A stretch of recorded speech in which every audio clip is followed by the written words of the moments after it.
Olá, tudo bem com você? Seja bem-vindo a mais um vídeo aqui no nosso canal. E hoje eu tenho a alegria de receber um amigo que eu conheci recentemente lá em São Paulo. Fui pregar ali no Capão Redondo e o Vitor estava lá na igreja, nós nos conhecemos, nos apresentamos, conversamos um pouquinho naquela ocasião e eu tive contato assim brevemente com uma história, um testemunho muito bonito e por isso convidei o Vitor Rodrigues Farias. Ele tem 28 anos, natural da Venezuela, e chegou ao Brasil em 2018. Nós vamos contar todos esses detalhes. Hoje o Vitor é um líder de coportagem, está se preparando aí, tem o desejo de estudar teologia para ser um pastor, e só que até chegar esse momento, muita coisa aconteceu. E nós queremos então contar para você a história do Vitor, e eu começo aqui desejando ao Vitor um bom dia, boa tarde, boa noite, não sei que horas que nossos amigos vão assistir, mas nós estamos aqui gravando isso aqui meio-dia passado, né? Então, boa tarde, Vitor, tudo bem? Seja bem-vindo aqui ao canal. Boa tarde, pastor. Muito bom. Antes de nós começarmos a conversa aqui, quero pedir que os amigos que estão nos acompanhando já se inscrevam no canal, caso não tenham feito isso. Acione o sininho para receber as notificações de novos conteúdos. Comente aqui também o que você achou, o que você está achando da nossa conversa. E compartilhe esse conteúdo com outras pessoas, se quiser que elas também assistam, tenham contato com essa história. E também quero recomendar, sempre que eu posto aqui no meu canal, eu recomendo leitura, né? O Vitor é um colega de trabalho, de certa forma, porque eu trabalho na CPB, na Casa Publicadora Brasileira, e o Vitor ajuda a distribuir os livros que a gente produz na CPB, porque ele é um coautor, que é um representante, né, um distribuidor de livros de caráter de família, religião, saúde, enfim, quem conhece os materiais da CPB sabe da qualidade que eles têm. Eu quero recomendar, então, 2 livros, depois, quem sabe, eu posso voltar a eles aqui na nossa conversa, que é esse aqui, Ainda que Caiam os Céus, que conta a história do pastor Mikhail Kulakov, que foi preso lá no regime comunista soviético, naquele tempo da União Soviética, né, e passou, assim, situações bem complicadas na prisão, na Sibéria, perseguido por ser um cristão adventista. E esse aqui, mais recente, Prisioneiro em Cuba, conta a história de José Cortés, a história de um jovem que não perdeu a esperança. Foi preso também, teve a sua fé desafiada, né, ali no regime castrista, em Cuba, e tem uma história aqui muito bonita, um testemunho muito bonito. E agora nós vamos conversar um pouco sobre o testemunho, então, do Vitor, né? Vitor Rodrigues Farias, 28 Isso anos, mesmo. que mora no Brasil, mas nasceu na Venezuela. Vitor, conta um pouquinho para a gente, assim, a sua infância, como foi crescer na Venezuela.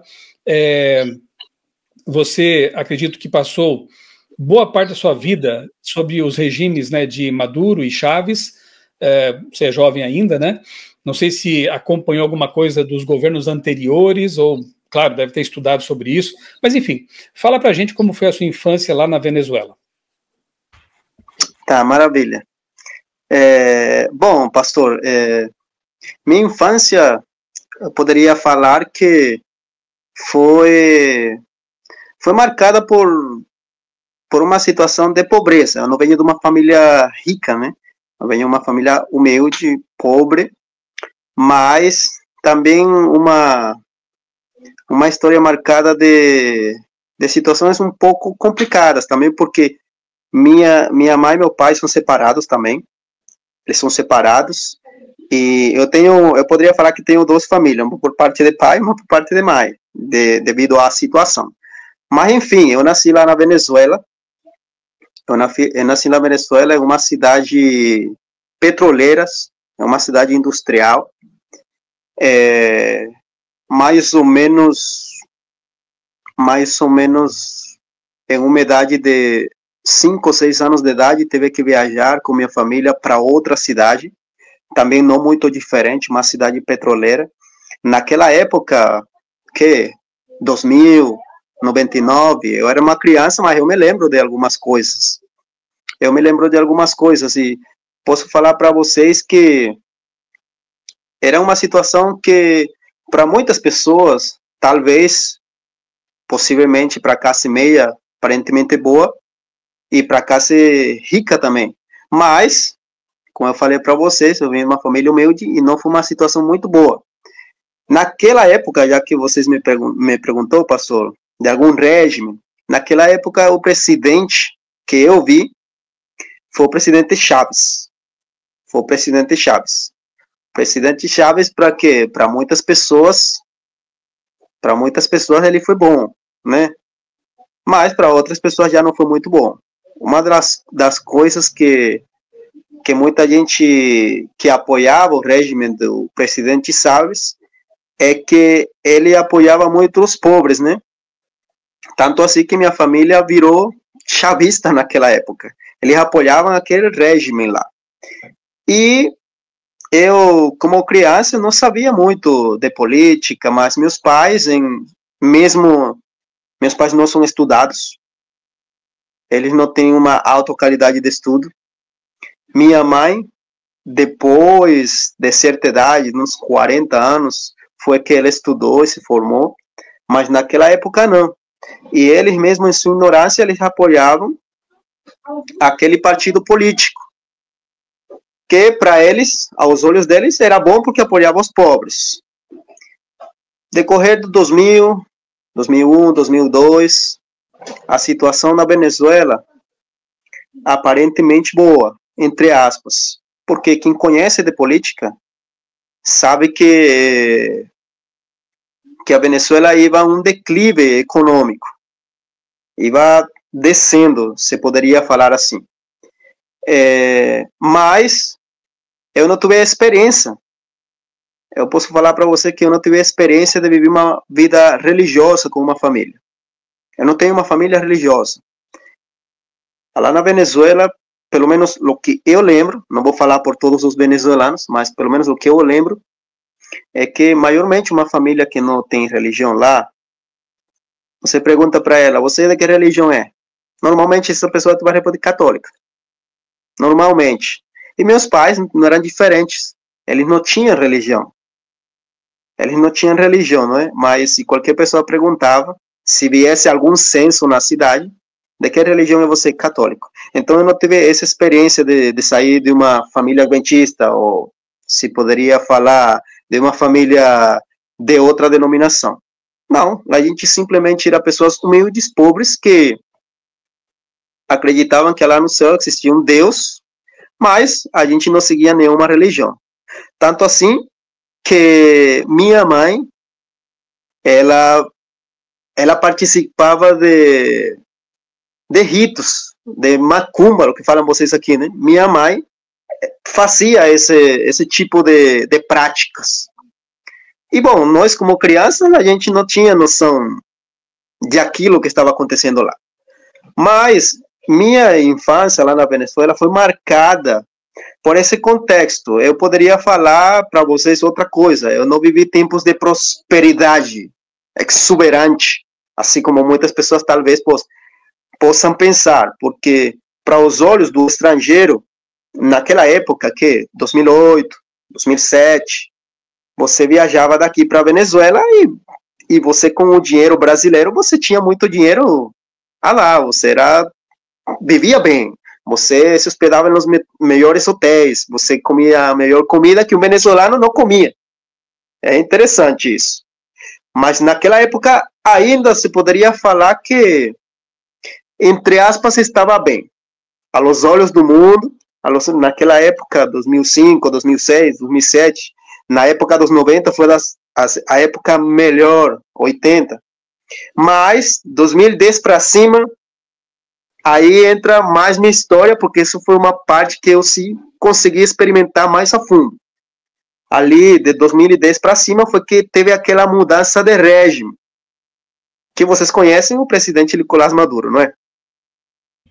Ô Vitor, você disse que Hugo Chávez, ele entrou ali no governo para ajudar os pobres, né? E a sua família era humilde.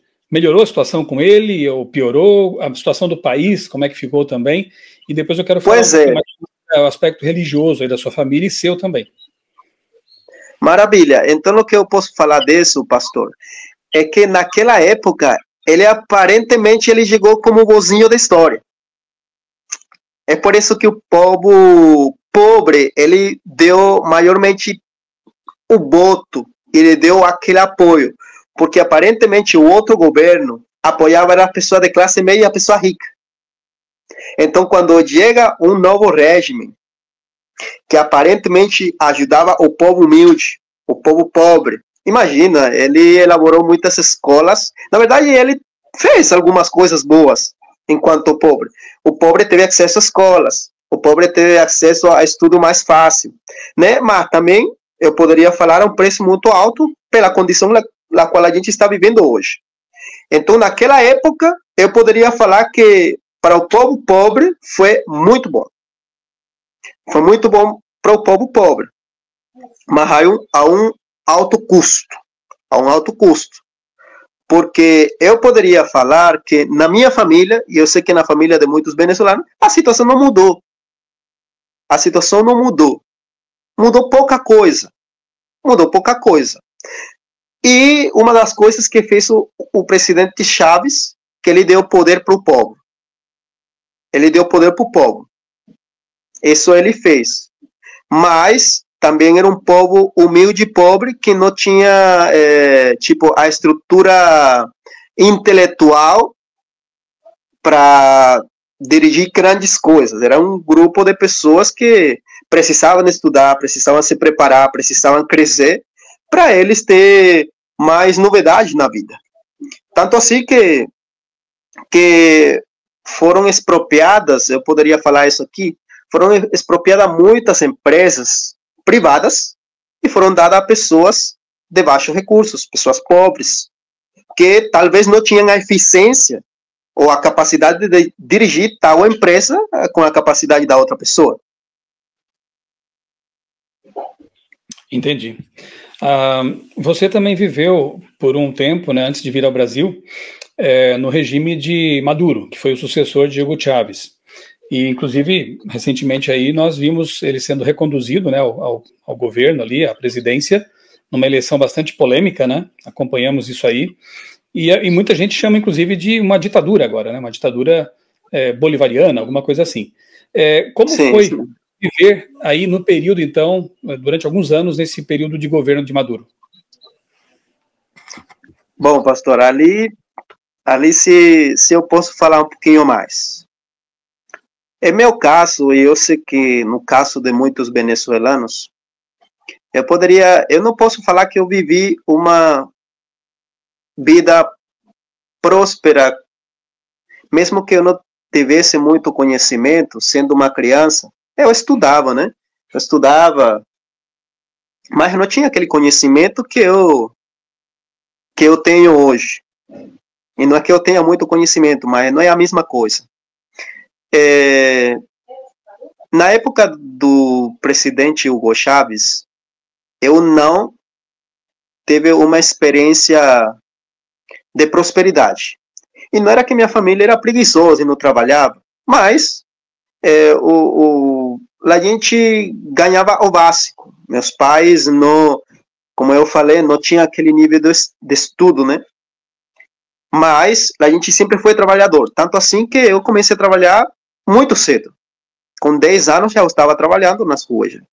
Eu estava ajudando, trabalhando de ajudante de pedreiro, consequentemente da separação de meus pais, que já mais ou menos nessa época de 7, 8 anos já eles estavam separados.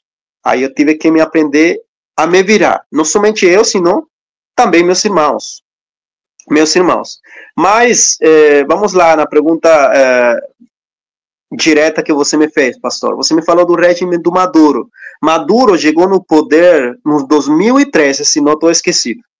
2013 teve essa mudança, 2013 e 2014. O presidente Chávez, ele morreu, não é? E já nessa época onde o presidente Chávez morre, do 2013, 2010, 2011, 2012, o país já não estava em boas condições econômicas. Existia uma forte população que acreditava naquele regime, mas a situação econômica não estava boa. A situação econômica, a situação sociocultural, a situação familiar, muito complicado. Em distintas partes da vida, eu poderia falar. Em todas, na educação, trabalho, muito complicado estava. Já estava assim. Agora, no 2013, eu considero que foi o jaque-mate da situação. Teve a mudança de regime, o presidente Chávez morre, o presidente Nicolás Maduro, ele toma o poder, e esse homem, o presidente Chávez e o presidente Maduro, eles foram sempre muito juntos, eles sempre estiveram muito perto um do outro.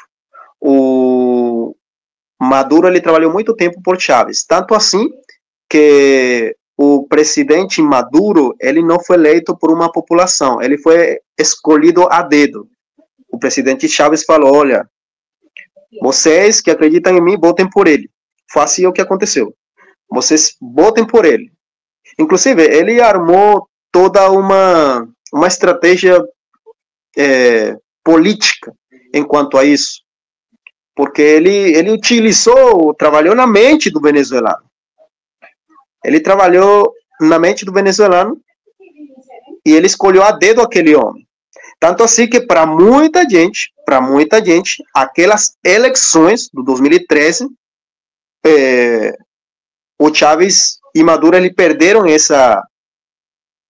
essas eleições. E bom, ele já tem mais de 10 anos no poder.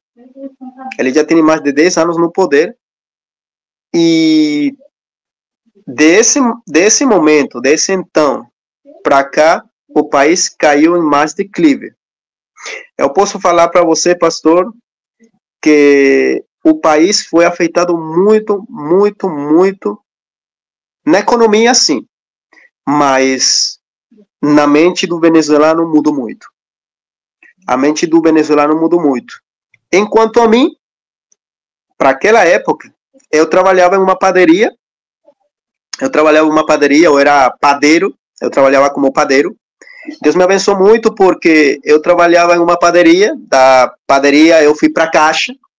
Eu não era cristão na época, não conhecia nada de Deus. Eu sabia que existia um Deus, mas eu não era cristão. E eu fui crescendo nessa empresa. Eu fui evoluindo. E me colocaram na caixa, me fiz amigo do português, a padaria era o dono português. Eu fui crescendo ali nessa empresa, já eu tinha acabado o ensino médio, mas a situação ia ficando mais complicada. 2013 ele pegou o poder, 2014 ninguém respeitava nada no país. As decisões que o presidente tomava, e talvez muitos venezuelanos não concordem comigo, mas a situação era que as ordens não eram cumpridas nunca, as ordens não eram cumpridas, havia um problema muito grande enquanto a lideranças militares, muito complicado. Não havia comida. Os motores ou a indústria agronômica, agropecuária, elas ficaram em um declive muito grande. Tanto assim que daqui do Brasil, de outros países, foram exportar comida para lá. Muitos desses países fizeram isso. No 2017, eu tive que sair dessa padaria. Porque a situação era extremamente complicada. Pelo menos, para mim, de 2015 a 2017, foram os 3 anos, eu poderia falar, anos de trevas na minha vida lá na Venezuela. Por que motivo? Eu quero que você preste muita atenção, brasileiro, porque você não passou uma situação dessa. Nesses 3 anos, eu vivi e eu sei que é comer mandioca todos os dias. Mandioca com sardinha. E eu não falo isso aqui denigrando a imagem do venezuelano. Não estou falando isso. Eu estou falando da situação complicada na qual a família venezuelana se encontrava. A classe rica, eu poderia falar que ficou de classe média. E a classe média virou pobre. E o pobre, você imagina a situação da minha família, que não era uma família rica, que não era uma família que tinha uma alta posição social, se poderia falar. Meus pais sempre trabalharam, minha família sempre trabalharam, mas, devido à situação econômica, nós ficamos em uma situação mais decadente ainda. E não somente eu, muita gente. Se eu vou mencionar aqui os meus amigos do bairro, as pessoas com quem eu me codeava, não foi muito diferente. Lá o venezuelano aprendeu a de 1 quilo de arroz fazer várias sacolinhas, 10 sacolinhas de 100 gramas e vender a R$30 cada uma. Fazendo uma comparação somente. Eu vou colocar um exemplo para você, para que você tenha... eu vou dar um exemplo para você, porque eu sei que tiveram muitas especulações de lo que estava acontecendo lá na Venezuela. Mas eu posso falar com certeza, eu vivi isso. Eu comprava 1 quilo de arroz. Se eu era esperto, se eu queria trabalhar e arrumar dinheiro rápido, eu comprava 1 quilo de arroz em 1 quilo, em R$50. E não em qualquer mercadinho, porque não tinha. Eu tinha que ir para o mercado e comprar 1 quilo de arroz em R$50. E eu, como eu sei que todo mundo no meu bairro não tem a quantidade para comprar aquele quilo de arroz, o que eu fazia como comerciante? Eu dividia aquele quilo de arroz em 10 sacolinhas de 100 gramas. Aí eu vendia em R$30 ou R$40 cada uma daquelas sacolinhas. Isso aconteceu com o óleo, com o sabão, com o café, que muita gente gosta. Isso aconteceu com o açúcar. Isso aconteceu com todas as coisas normais e cotidianas que o ser humano utiliza, tanto para sua higiene pessoal, tanto quando se trata de alimentação. Isso aconteceu. Muito complicado. Eu vivi isso na pele. E eu posso falar para vocês que eu, antes de sair do emprego, eu ganhava aparentemente bem. Por quê? Eu, mesmo que eu tivesse nada mais no ensino médio, por causa de que eu caí em agrado com o meu chefe, eu ganhava mais de um salário mínimo. Eu poderia falar que eu ganhava, para hoje, vamos imaginar, o salário aqui está em R$1.400. Eu ganhava mais ou menos como uns R$3.500, R$4.000. Eu só. E eu morava só. Então você pode imaginar a situação. Isso aconteceu com tudo, meu querido irmão. Para uma pessoa pegar a bolsa de família num banco, tinha que dormir na rua. 2 dias, tinha que dormir na rua. E você imagina aquele velhinho idoso, aquele que precisa de pegar o dinheiro. 2 dias, 3 dias, para poder pegar aquele dinheiro. E para aquela época aconteceu uma coisa interessante, pastor. Os bancos não tinham dinheiro. O Banco da Venezuela ele não tinha dinheiro. Lá todo mundo precisava. Vou colocar exemplos aqui. Eu tinha um mercadinho. E eu tinha um ponto de venda, ou seja, uma maquininha. Eu coletava todo o dinheiro em moeda, em papel, e eu guardava comigo. E uma pessoa que queria dinheiro na hora, eu trocava. Ou seja, eu fazia a função de um banco. Você queria R$100? Bom, vamos passar R$300 na minha maquininha e eu te dou 100. Todo mundo fez isso. É por isso que no 2017, especificamente, teve uma troca de moeda radical. Por quê? Porque os bancos do país não tinham dinheiro e o governo não sabia como fazer que o dinheiro voltasse para o banco. E então eu considero, não sou político, né, mas eu considero que a estratégia foi essa aqui. O presidente, eu lembro, ele anunciou ele anunciou que todo aquele que não depositasse dinheiro no banco ia perder o dinheiro por causa que ia ter a troca de moeda. Mas isso foi de um dia para outro. Então agora você imagina aquelas pessoas, aquelas filas imensas com sacolas pretas de lixo cheia de dinheiro. Aí a chinês, aí a árabe, aí a de distintas pessoas que tinham suas empresas privadas. Muito complicado aquilo. Muitas pessoas perderam muito dinheiro. Muita gente perdeu sua estrutura. E uma estrutura que já não estava boa, muita gente perdeu. Eu sei que comer laranja todos os dias. Todos os dias. Laranja, mandioca. Eu sei que era sair de manhã a pescar para pegar o peixe e voltar para casa para comer com mandioca. Ou a gente também, lá todo mundo, lá pastor, o venezuelano aprendeu também, eu considero que aprendeu a utilizar muitas coisas. Lá muita coisa utilizou manga frita. Lá muita gente utilizou casca de banana frita. Muita gente passou por situações precárias. Se escutaram rumores, eu vou falar isso aqui, mas se escutaram rumores, muita gente falou que na Venezuela estavam comendo cachorro. Inclusive, surgiu isso também. Que lá na Venezuela as pessoas estavam comendo cachorro. Eu nunca comi cachorro.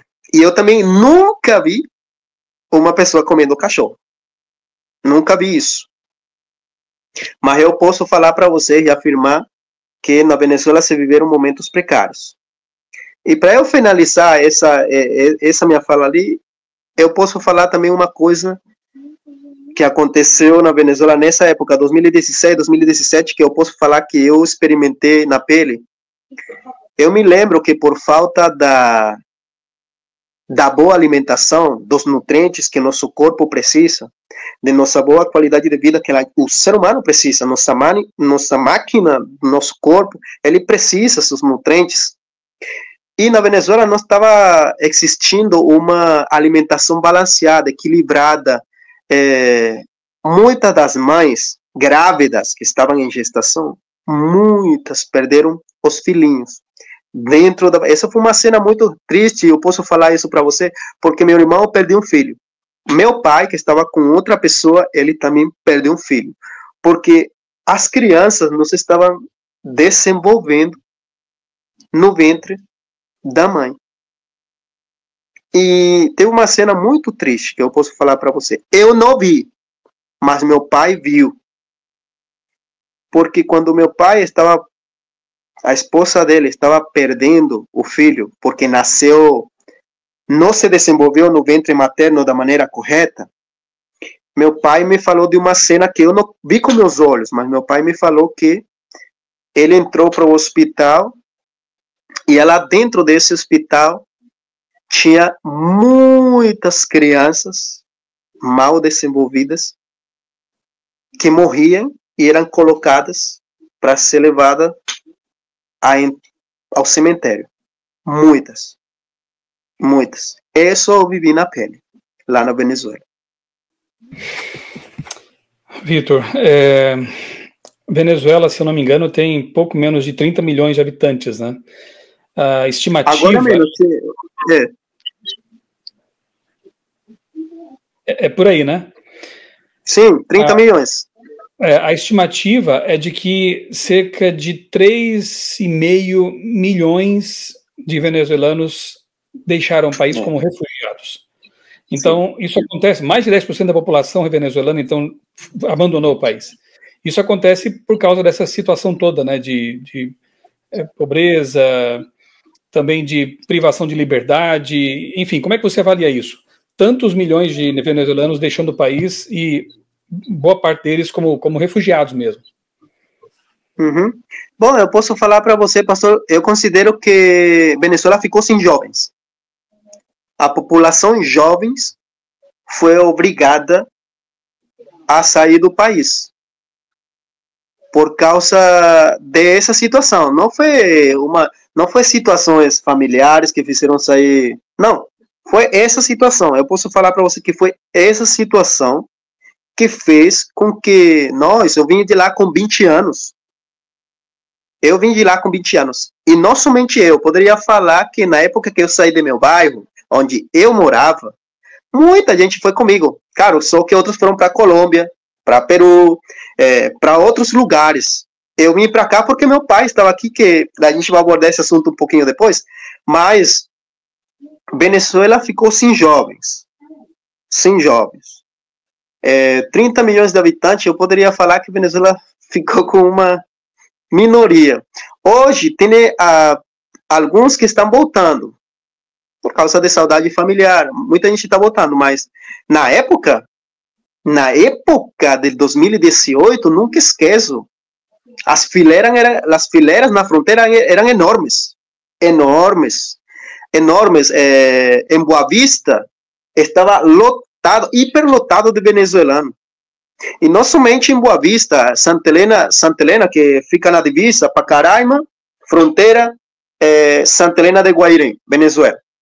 Isso estava lotado de venezuelanos. E maiormente população jovem.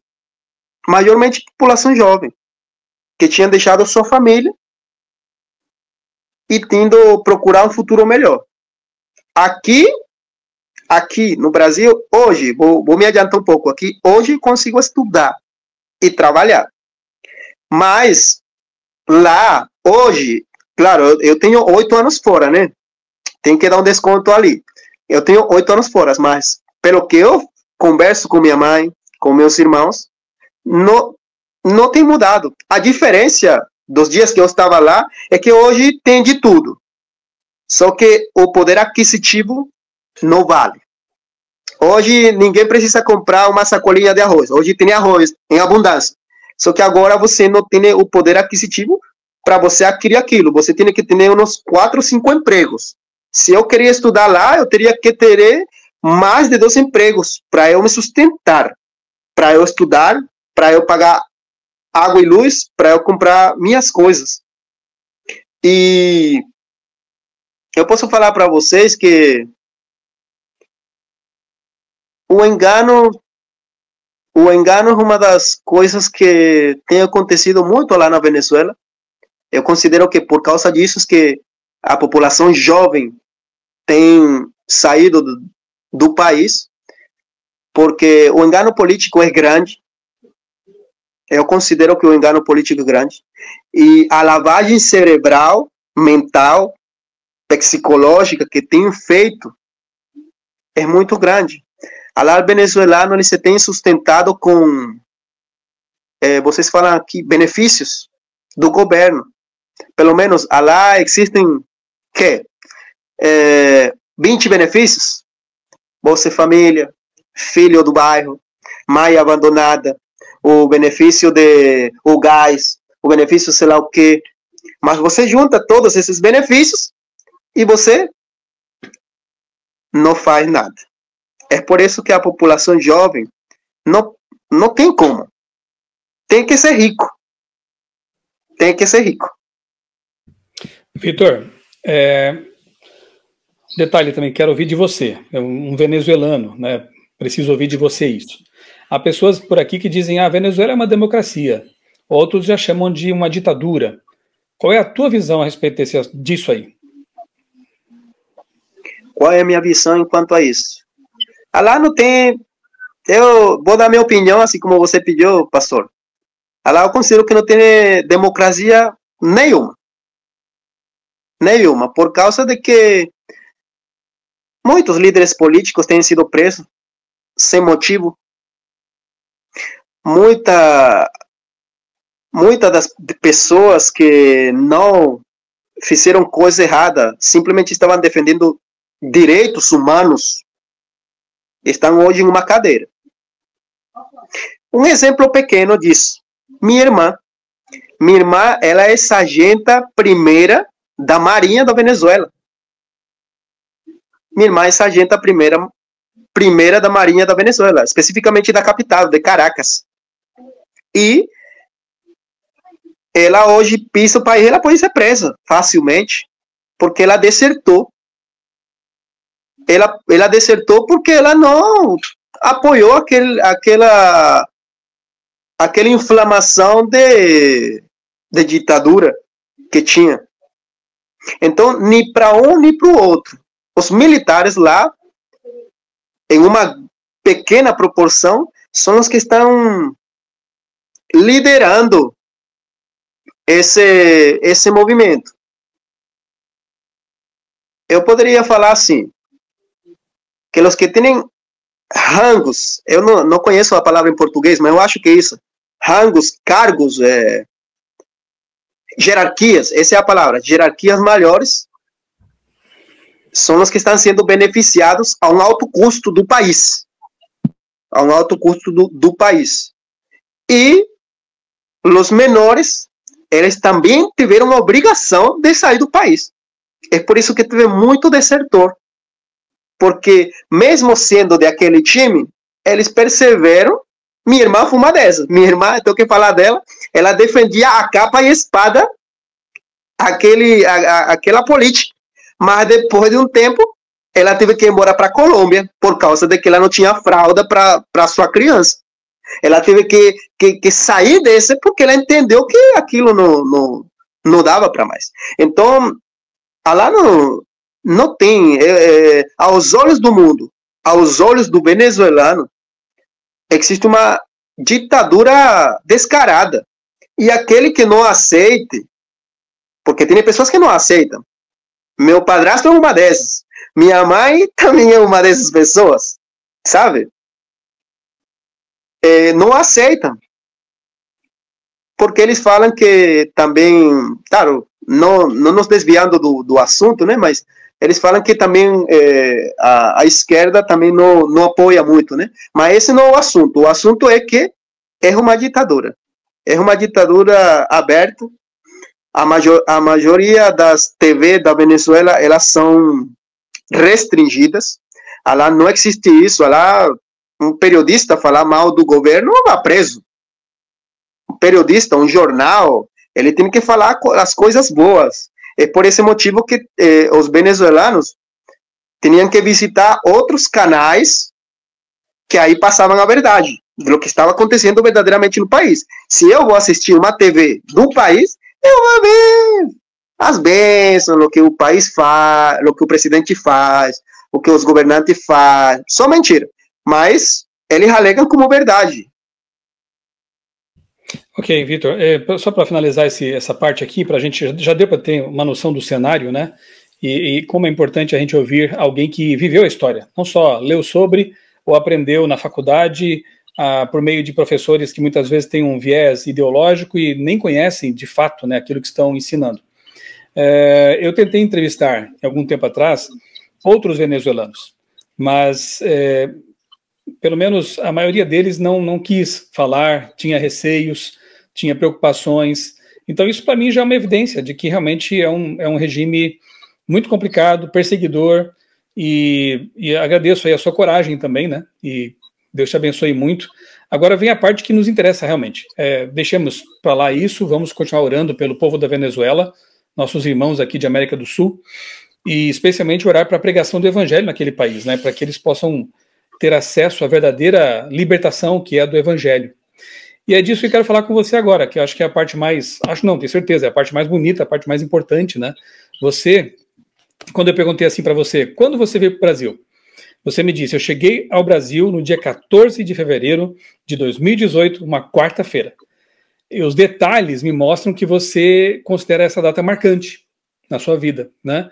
Então fala para a gente assim brevemente como foi para você deixar a Venezuela, o que te motivou, né? Por que você veio para o Brasil, e depois a gente vai conversar um pouco mais sobre a sua estada aqui no Brasil e a sua conversão, que é a parte mais bonita da história. Bom, eu vou começar de trás para frente, tá bom? Eu tenho que falar para você, hoje que eu sou cristão, eu fico pensando na Venezuela, porque tiveram muitos motivos e contextos que já vocês conhecem um pouquinho, na qual eu vim para cá, para o Brasil. Mas eu creio, pensando no que fala a Escritura, a Bíblia, que a Venezuela passou e passa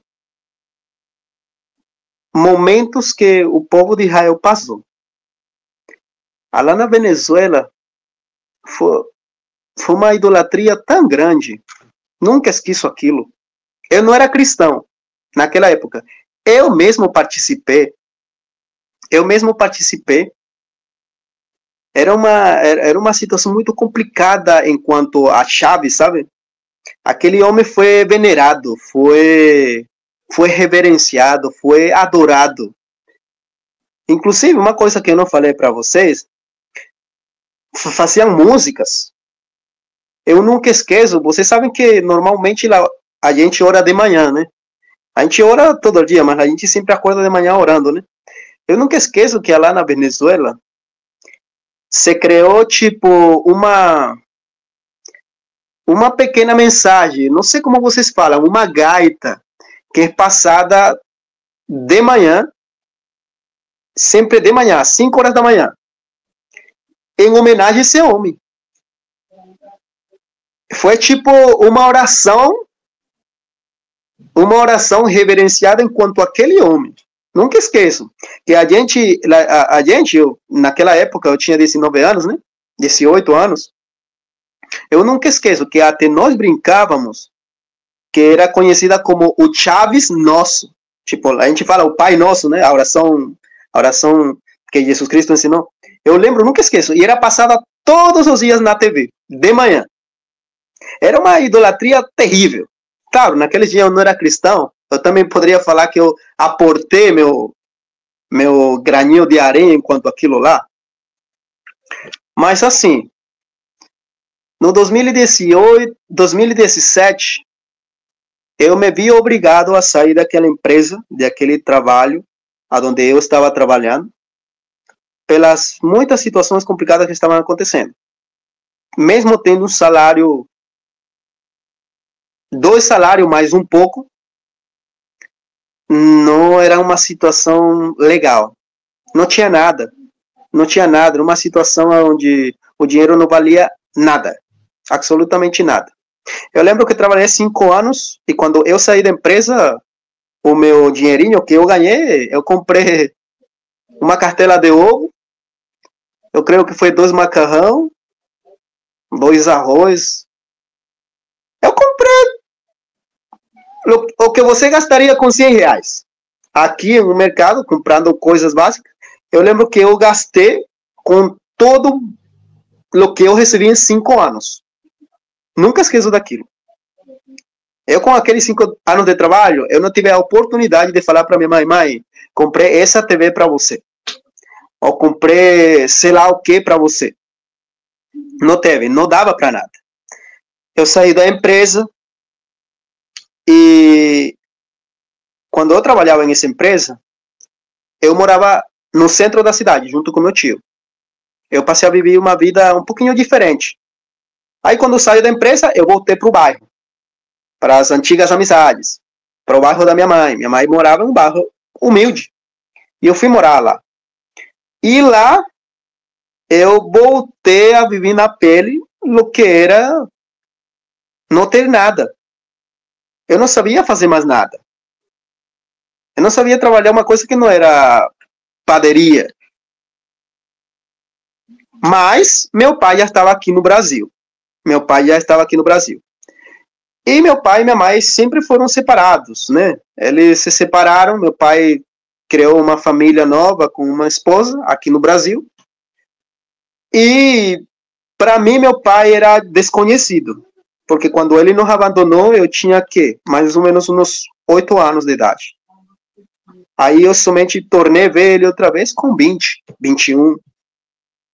Aí era totalmente... Mas ele... Talvez Deus, né? Procurando fazer um milagre na minha vida, no coração do meu pai, ele teve o desejo de ajudar 1 ou 2 de seus filhos mais velhos, que estavam na Venezuela.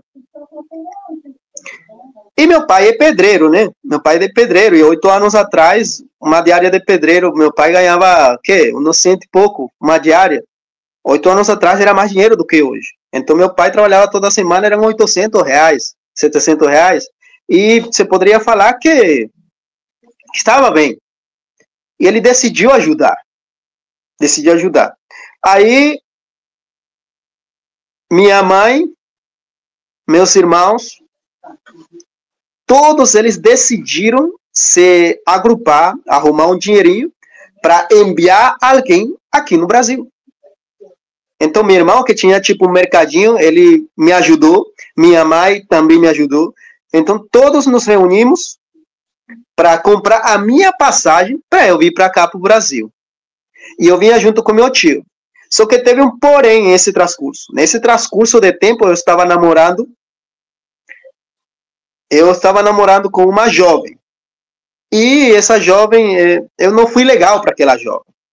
Eu não fui legal para aquela jovem porque eu estava com outra jovem também. Eu vou falar essa coisa abertamente aqui para você, mas na verdade eu não era cristão. Eu não tinha noção do que era viver uma vida em pureza com Deus enquanto um relacionamento. Mas eu lembro que eu estava namorando com essa jovem, eu gostava daquela jovem. Aí eu não queria vir para cá por essa causa também. Mas meu pai, ele comprou passagem. A gente arrumou todo o dinheiro possível para eu viajar da minha cidade para a fronteira, que era um dinheiro muito, muito grande. Era um dinheiro muito grande que a gente não tinha. E além da gente não ter, não tinha ônibus para isso. Porque lá a Venezuela estava totalmente acabada naquele dia. Não tinha ônibus. Poucos eram os ônibus que saíam. E aí eu tive que deixar minha família. Assim. Em 2018, eu tive que deixar minha família por situações econômicas, por situações financeiras, pelo meu futuro. Talvez eu estando na Venezuela hoje eu estaria morto, porque devido à situação, eu nunca fui um menino errado, nunca fiz coisas erradas, nunca. Mas devido à situação, eu andava com umas amizades que não eram muito boas. Não eram muito boas. Eles eram ladrões. Eles roubavam. Eu não roubava ninguém. Mas eu colhia dos frutos deles, né? Eu andava em festas. Eu andava bebendo. Eu não era cristão. E minha mãe, eu creio que foi uma das coisas que foi minha mãe que viu que não era um menino ruim, mas eu estava indo por um caminho ruim. Talvez eu não estaria, porque a situação complicada do país obrigou literalmente a pessoa a virar esperta, eu às vezes não encontro palavras como falar. De uma situação muito complicada. Eu coloco meu irmão como exemplo. Meu irmão como exemplo, e meu irmão é um dos melhores comerciantes que tem lá no bairro onde eu moro. Porque a situação complicada fez que o venezuelano virasse muito esperto, muito complicado. Então minha mãe arrumou esse dinheiro, meus irmãos, e me pagaram a passagem. Eu saí, eu fiz 2 viagens, pastor. Na primeira viagem, que minha mãe e minha família arrumou esse dinheiro, eu não consegui entrar para o Brasil. Por quê? Tinha uma fila imensa, e minha documentação, ela estava boa, mas estava um pouco velha. E eu nunca esqueço, o federal que me tocou, ele não me deixou entrar. E agora você imagina, eu sem dinheiro, sem nada, na fronteira. Sem nada, literalmente sem nada. E meu tio, ele se foi aceito. Então eu lembro, eu nunca esqueço que meu tio passou para o Brasil naquela data e eu não passei. Agora, vocês perguntarão como eu fiz para voltar para trás outra vez, arrumar dinheiro, arrumar documentação e fazer essas coisas. Meu pai, aqui no Brasil, eu encontrei algumas coisas boas que não existem lá na Venezuela. Eu nunca esqueço que meu pai, na rodoviária, ele podia depositar dinheiro e eu podia pegar lá na rodoviária da fronteira. E eu nunca esqueço que meu pai, na época, me deixou 100 reais depositado na rodoviária, em meu nome, e eu consegui pegar, trocar no Bolívar e voltar outra vez para a Venezuela. Voltei para Caracas, fui diretamente para Caracas, não fui para minha cidade, fui para Caracas, e além de Caracas, fiz minha documentação, de Caracas fui e voltei para minha casa, para onde estava minha mãe, a me despedir verdadeiramente. Eu creio hoje que Deus me permitiu me despedir da minha família uma vez mais. Fui para lá, abracei minha mãe e voltei outra vez para a fronteira com uma documentação nova. Nessa vez, aí começou minha história brasileira. Aí começou minha história brasileira. E como foi essa chegada, né? Sempre é muito complicado. Por quem você foi acolhido? Para onde te direcionaram? Como foi? E esse choque cultural também. Não sei se foi a primeira vez que você veio ao Brasil. Conta um pouquinho para a gente essa transição. Literalmente, pastor. Literalmente foi uma... Eu nunca esqueço que eu não vinha chorando, né? Talvez por imaturidade, não sei. Talvez porque eu pensei que ia voltar para a Venezuela rápido. Eu pensava isso, que eu ia voltar para a Venezuela rápido. Inclusive, viajei para cá, teve a coragem de viajar para a Venezuela, porque eu pensava assim, ó, eu vou trabalhar no Brasil uns 4 meses, e vou voltar com dinheiro para lá, para minha namorada, para minha mãe. Mas eu mal sabia eu que Deus me ia encontrar aqui. Então, o que aconteceu? Foi muito complicado ali na fronteira. Eu passei, o federal aceitou minha documentação. Eles me deram 3 meses como visitante. Eu entrei o 14 de fevereiro, cheguei aqui no Brasil. E eu não sabia falar nada. Enquanto a cultura, enquanto a língua, não falava nada. Não sabia que era português. Eu, inclusive, nem sabia que aqui falavam português. Eu estava achando que aqui falavam espanhol. Imagine você. Então, foi muito difícil para mim em questões familiares, porque eu cheguei em casa do meu pai. Eu cheguei a Boa Vista. Eu nunca esqueço a primeira marmita que eu comi aqui. R$3,50, uma marmita. E agora você imagina, coitadinho, passando a fome lá na Venezuela. Mas vou falar uma coisa para você. Sabe por que eu estou falando isso para você? Porque que a situação estava precária lá na Venezuela. E agora meu pai me deixou uma nota de R$100 e uma marmita custa R$3,50. Imagina aquilo. Claro, hoje eu vejo as coisas diferentes, mas não, eu não estou falando aqui em questão de sou menos, uma coisa de coitadinho, não. Estou falando para que você entenda o que aconteceu lá. E aí eu peguei meu ônibus, esteve em Boa Vista, que estava hiper mega lotado naquela época. Estava muita gente dormindo na rua, muita gente estava indo caminhando, muita gente literalmente passou mais problemas do que eu. Inclusive, depois que eu estava aqui, 2 anos, minha avó, eu trouxe ela para cá com minhas irmãs, e eles tiveram que passar por trilha. Eles tiveram que passar por uma trilha porque a fronteira estava fechada. Isso não vivi eu. Isso viveu minha avó. Minha avó, com 80 e poucos anos, teve que cruzar uma trilha, uma selva ali, uma mini selva, para cruzar para o Brasil. Então, eu passei por Boa Vista, muita gente estava indo caminhando, muita gente estava dormindo na rua. Eu dormi uma noite na frente de um supermercado. Eu dormi uma noite em frente de um supermercado ali em Pacaraima, na fronteira, porque eu comprei a passagem e o ônibus saía outro dia. Teve que dormir aí obrigatoriamente. Peguei meu ônibus, passei por Boa Vista. Em Boa Vista peguei outro ônibus que ia para Manaus, que onde morava meu pai. Não sabia falar nada, mas graças a Deus os boletos tava tudo ok, graças a Deus. E bom, enfim, cheguei a Manaus, que era onde morava meu pai. Cheguei em não cheguei no centro, eu cheguei em uma zona rural, em uma zona muito complicada e muito precária. Meu pai morava lá, meu pai era pedreiro, e eu cheguei em uma casa onde eu tinha um pai, mas desconhecido pelo tempo que eu vivi sem ele. Ele tinha outras famílias, outras prioridades. Meu pai, eu tinha raiva dele na época, porque ele tinha abandonado minha mãe. Ele não se importou. Hoje eu amo meu pai.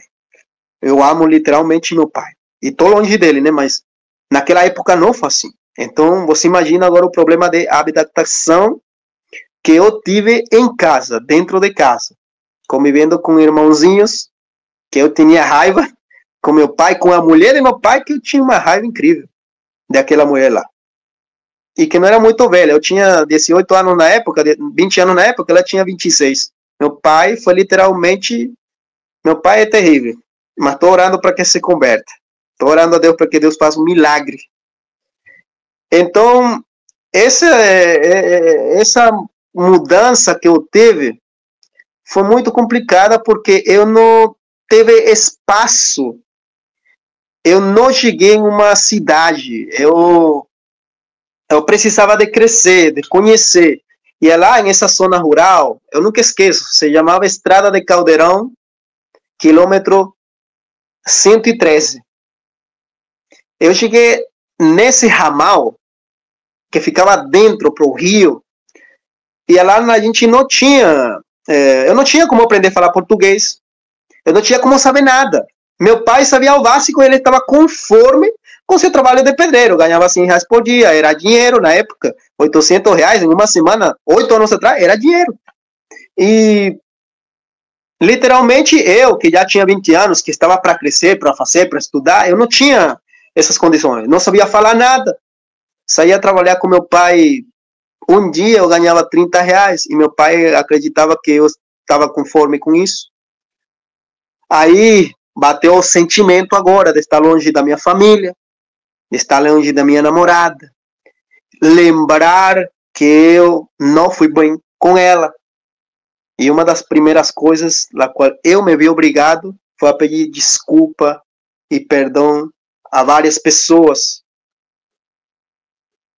Então, enquanto a isso, eu posso falar para vocês que meus primeiros 4 meses, na qual eu cheguei aqui, foram muito difíceis em relações de família. Em relação familiar, foi muito complicado para mim. Não foi tanto o cultural, a língua de vocês, ou que estava em um país diferente. Os primeiros 4, 5 meses que eu tive aqui foi mais pessoal. Eu creio que Deus permitiu, me moldou algumas coisas, mesmo eu não sendo cristão. Eu creio que Deus usou aquilo lá para me falar de alguma outra maneira. Vitor, e finalmente, em algum momento, você teve contato com a mensagem do Evangelho por meio da Igreja Adventista do Sétimo Dia. Como foi essa história? Bom, eu posso falar para você, pastor, que nessa zona rural eu estava cativo, não tinha nada. Não tinha nada. Mas eu posso falar para você que a Bíblia tem um texto bíblico que fala que Deus tem ovelhas em outros apriscos, né? E também Deus usa pessoas mesmo que não sejam de nossa mesma religião. Primeiro contato que eu nunca esqueço, e até hoje eu guardo vídeo no Instagram, eu estava no Facebook, e eu estava todo sentimental e choroso, chorava de dia e de noite, por causa da minha namorada, por causa da minha mãe, por causa de estar com meu pai desconhecido, com uma família totalmente diferente. Eu lembro que uma mensagem pentecostal, uma pastora da igreja pentecostal, eu não tinha telefone, mas eu tinha lutas com a esposa de meu pai, que ela tinha um telefone, e ela não prestava para mim, porque ela também tinha raiva de mim. E eu lembro que meu pai brigava com ela para me prestar o telefone para eu conversar com minha família, e nessa oportunidade eu entrei no meu Facebook, e eu lembro que estava uma mensagem pentecostal aleatória, e eu abri, eu cliquei, e Deus usou aquela mulher para me falar. Eu sabia que Deus estava falando comigo aquilo. Até então, eu não tinha contato com nada religioso. Mas desde essa mensagem, eu passei a falar com Deus. Eu nunca esqueço uma daquelas noites, eu creio que todo mundo passa pelas suas noites de depressão e de tristeza.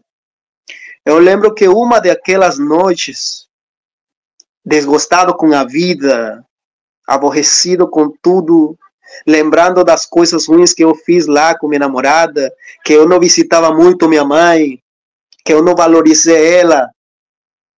Ali, eu levantei os olhos para o céu. E eu fiz uma oração em meio do mato, escuro totalmente.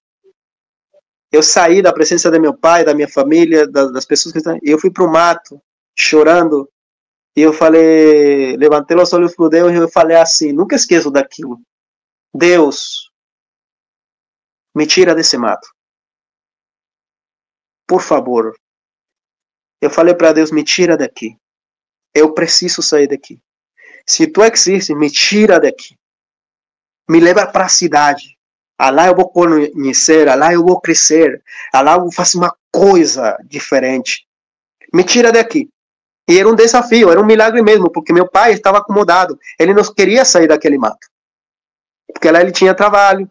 Meu tio estava morando conosco e ele também já tinha encontrado trabalho, mesmo sabia, ele não sabia falar português, mas já tinha trabalho. Eu não tinha trabalho. E ninguém queria sair de lá, mas Deus me ouviu. Eu nunca esqueço que meu pai perdeu o trabalho nessa semana. Meu pai perdeu o trabalho. A oração de uma pessoa sincera, mesmo que não seja cristão, Deus escuta.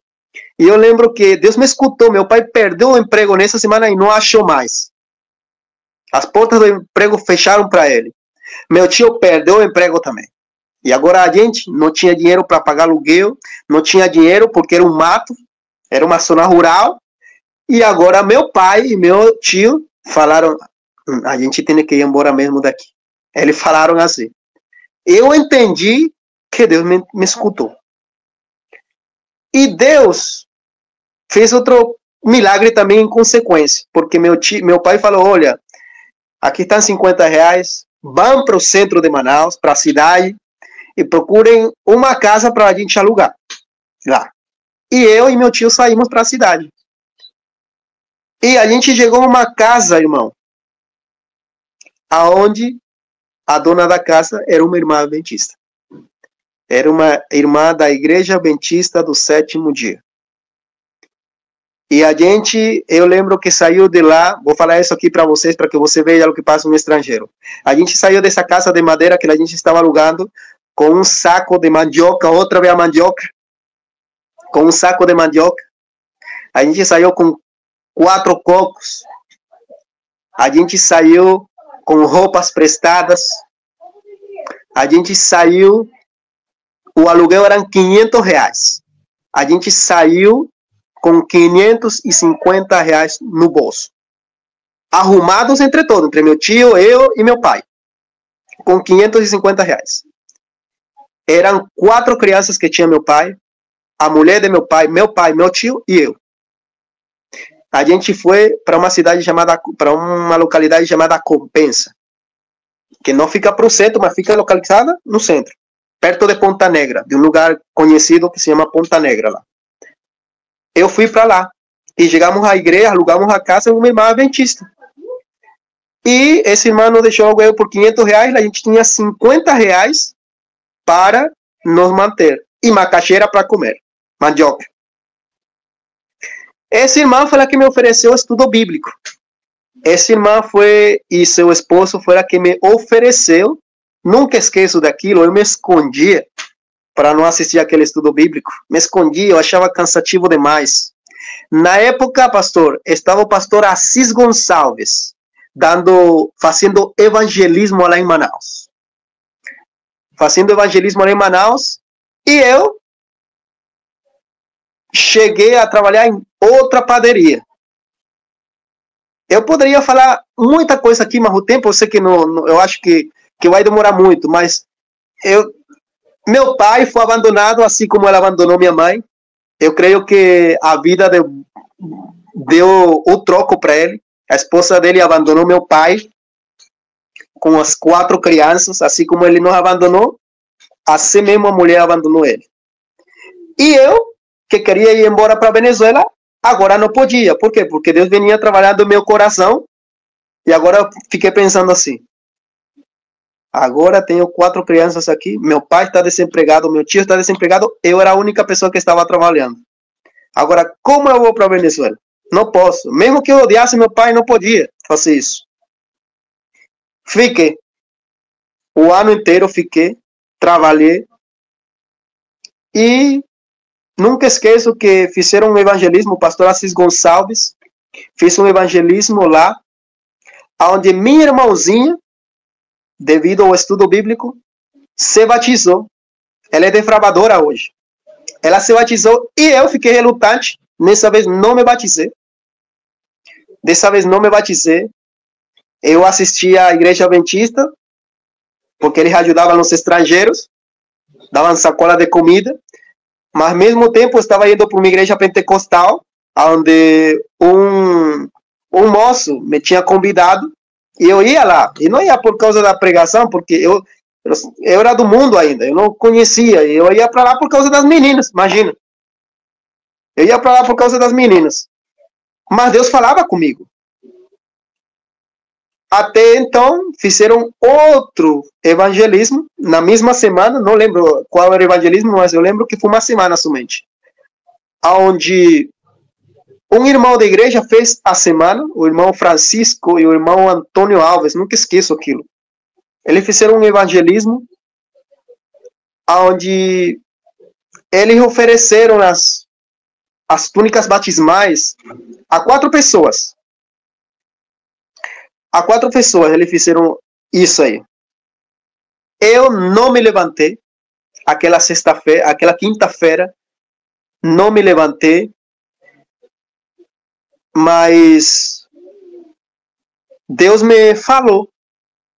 Isso aqui é uma experiência pessoal que eu vou falar para você. Eu não me levantei. Eu nunca esqueço daquilo porque fizeram um chamado várias vezes para mim. Deus estava falando comigo de uma maneira incrível, de uma maneira muito extraordinária. E eu ainda se relutava. E quando ofereceram as túnicas batismais, eu ainda relutei. Mas essa noite de quinta-feira eu fui dormir. E eu dormi. E eu lembro que Deus me falou um sonho. Deus se me revelou um sonho. Eu lembro que Deus me apareceu na cruz, crucificado.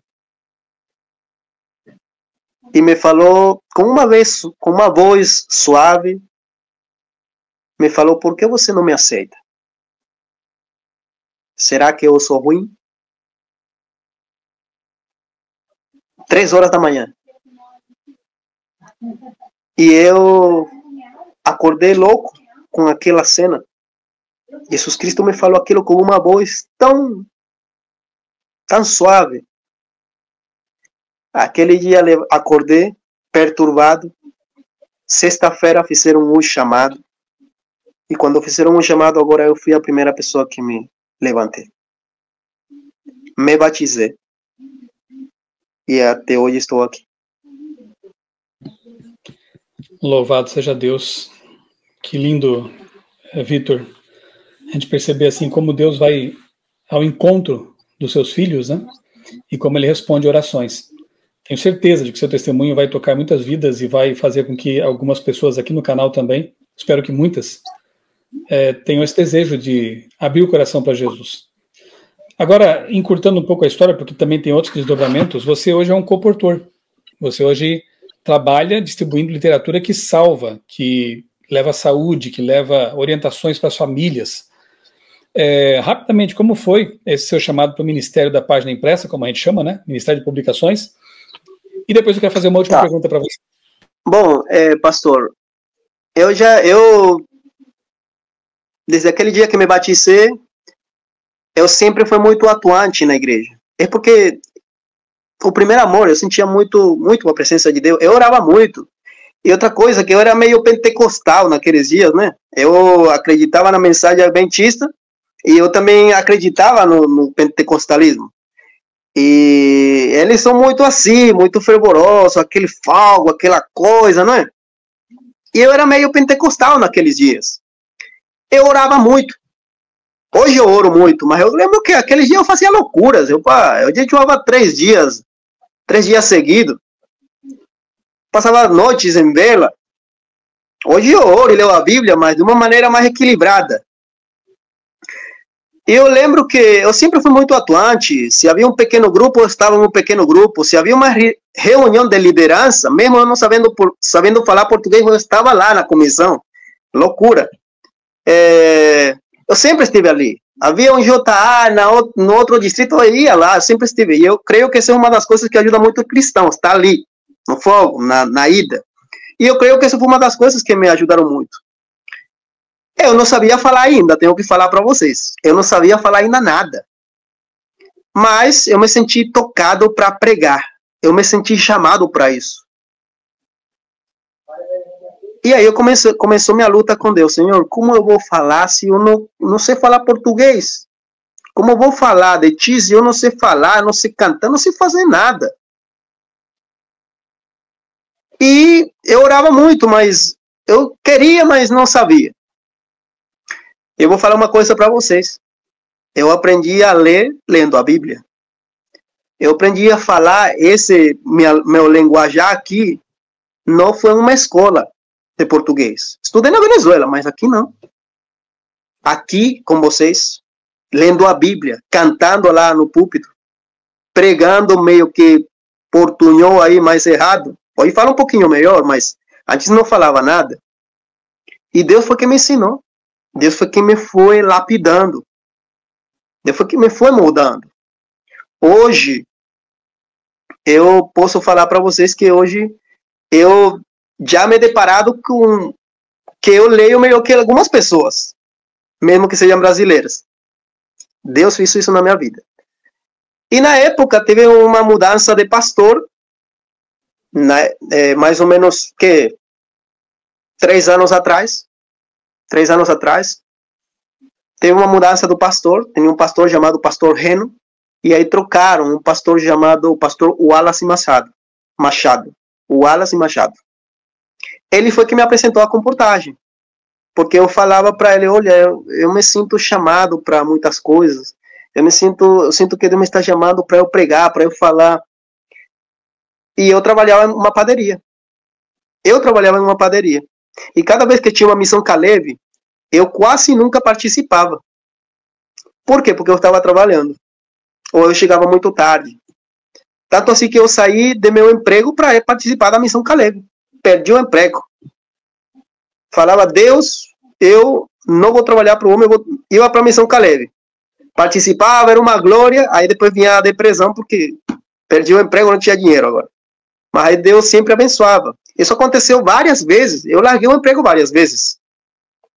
Várias vezes. Inclusive, enquanto o sábado, eu larguei o emprego. Porque Deus me deu a capacidade de eu ter fé para acreditar naquilo lá. Hoje muitas pessoas têm essa luta. Mas Deus me deu essa força. E Deus sempre honrou a fidelidade. Ali, eu larguei o emprego. Meu pai saiu da casa junto com seus filhos. Minhas irmãs, que eu já tinha trazido para o Brasil, saíram da casa onde nós morávamos. E quem tinha ficado na casa que nós alugamos? Eu, sozinho. Sem nada. Foram momentos também cruciais.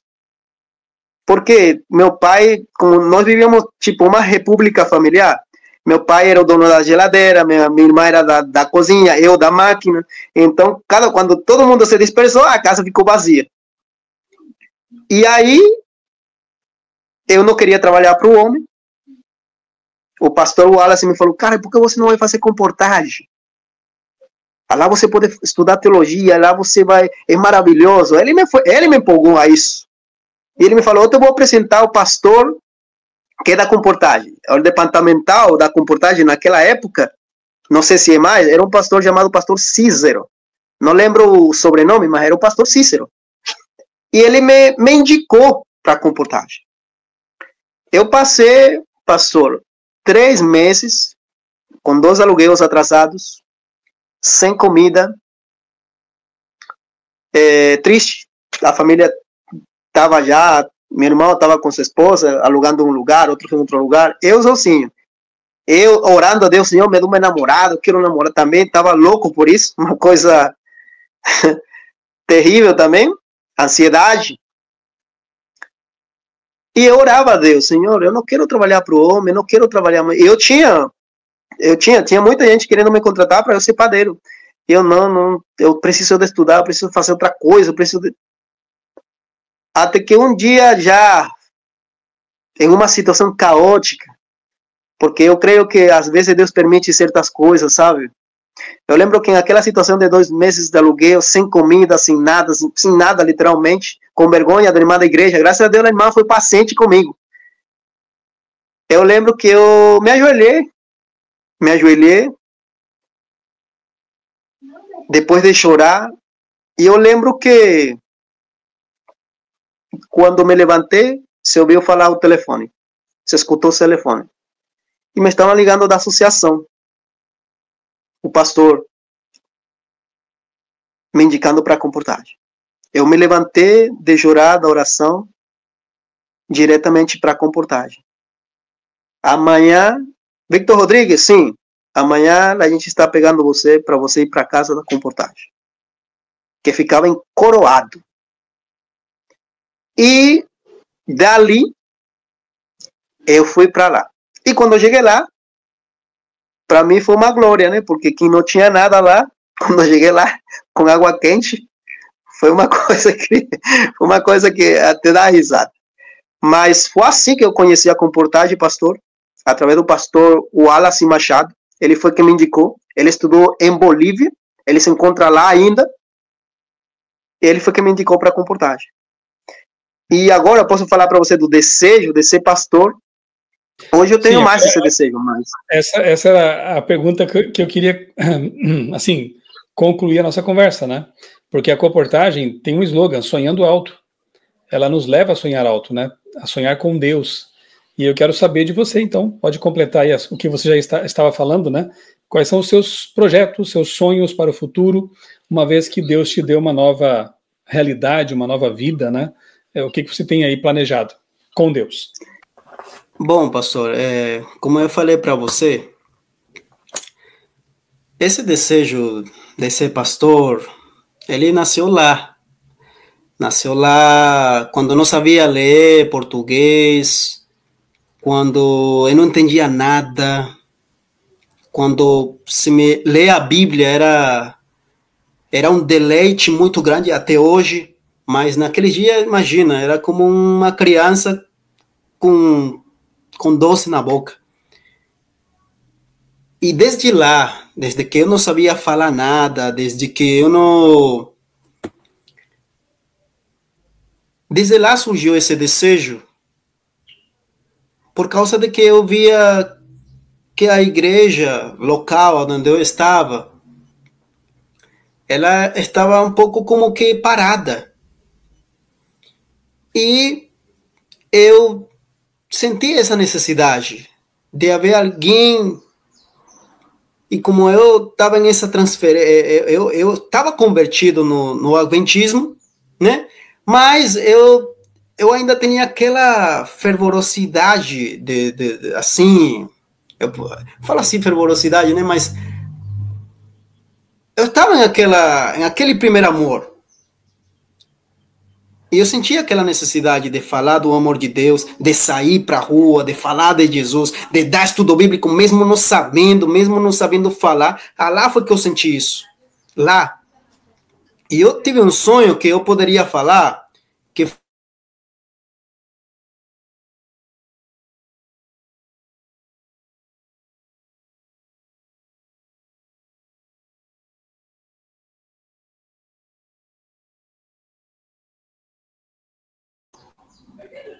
Tá escutando, pastor?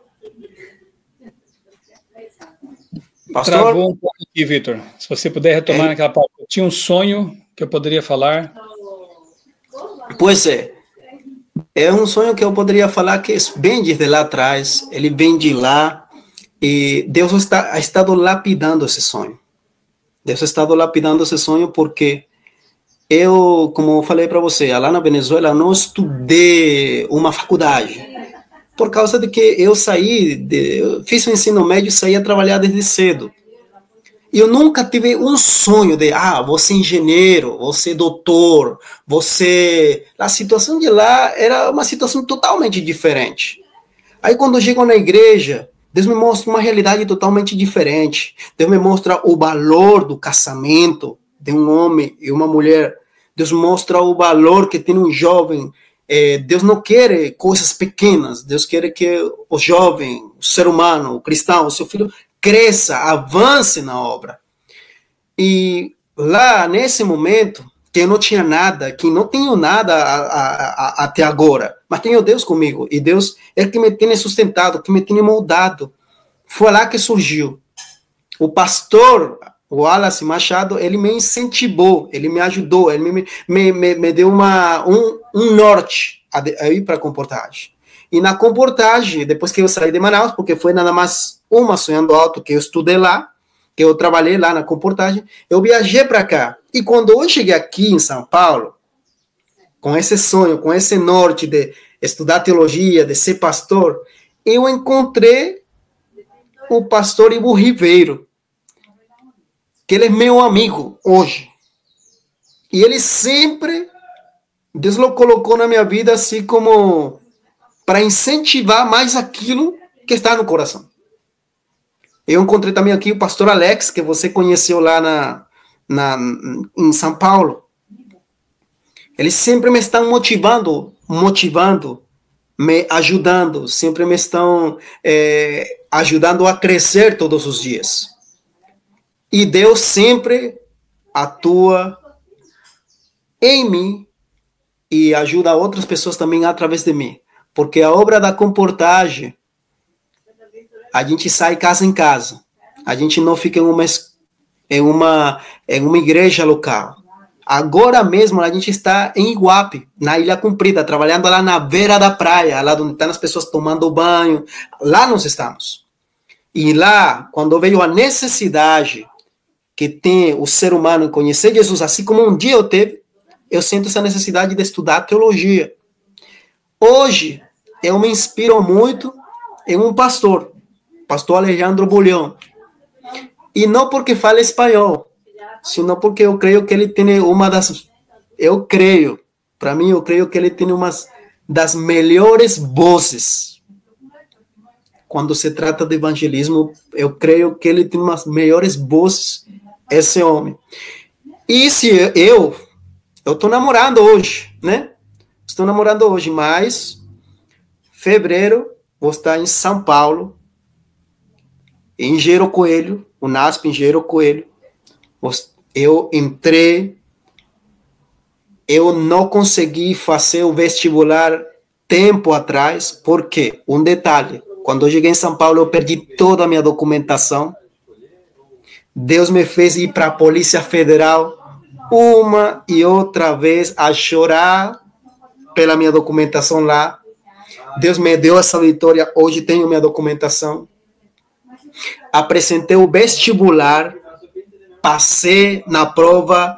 Na verdade, eu apresentei para as 4 universidades. Eu apresentei. E eu orava a Deus, Senhor, quero ficar em Engenheiro Coelho, em São Paulo. Não quero ir muito longe, quero ficar lá. Aí eu apresentei para o IAP, apresentei para a FADBA, para a FAAMA e para Engenheiro Coelho. Eu passei no excedente para as outras faculdades, mas aqui em Engenheiro Coelho eu passei de vez. Fiquei no lugar 8, tive uma boa nota ali. Então Deus me confirmou também ali que Ele está comigo ali. Eu vou estar indo para lá futuramente, pastor, eu quero ser evangelista. Eu quero ser um pastor evangelista. Eu não me vejo assim, tipo, fazendo um mestrado, um doutorado, talvez, não sei, talvez, porque o plano de Deus é crescimento, né? Não sei. Mas, quando se trata de evangelismo, eu gosto disso. Eu gosto dessa área. Minha namorada está estudando pedagogia. E, basicamente, isso, gente. Vitor, louvado seja Deus pela sua vida. Como é bom ver como Deus conduz, né, a vida de alguém que o convida para caminhar junto. E como a vida muda quando Deus está presente, né? Eu estarei orando aí pelos seus sonhos, pelos seus projetos, que você se torne um grande evangelista em nome de Jesus. Quero ouvir falar muito de você. Quero ouvir falar muito de pessoas alcançadas para Jesus por você. Através de você, Amém, pelo poder do Espírito Santo. Que Deus te use muito como líder de comportagem e, se for esta a vontade de Deus, realmente, futuramente, como um ministro evangélico, como um pastor. Tá bem? Deus te abençoe, abençoe sua namorada, sua família, sua vida, sua equipe. E muito obrigado pelo tempo que você disponibilizou aí para conceder essa entrevista. Eu sei que vocês estão aí na campanha, mas arranjou um tempinho aí para a gente conversar sobre esse assunto tão importante. Grande abraço, Vitor. Deus te abençoe muito. Pastor, você, Deus abençoe. E a você que nos acompanhou até aqui, um abraço também. E entregue sua vida ao Senhor, entregue teu caminho Amém. Ao Senhor, confie nele, e o mais ele fará como tem feito na vida do Vitor. Um abraço e até o próximo vídeo.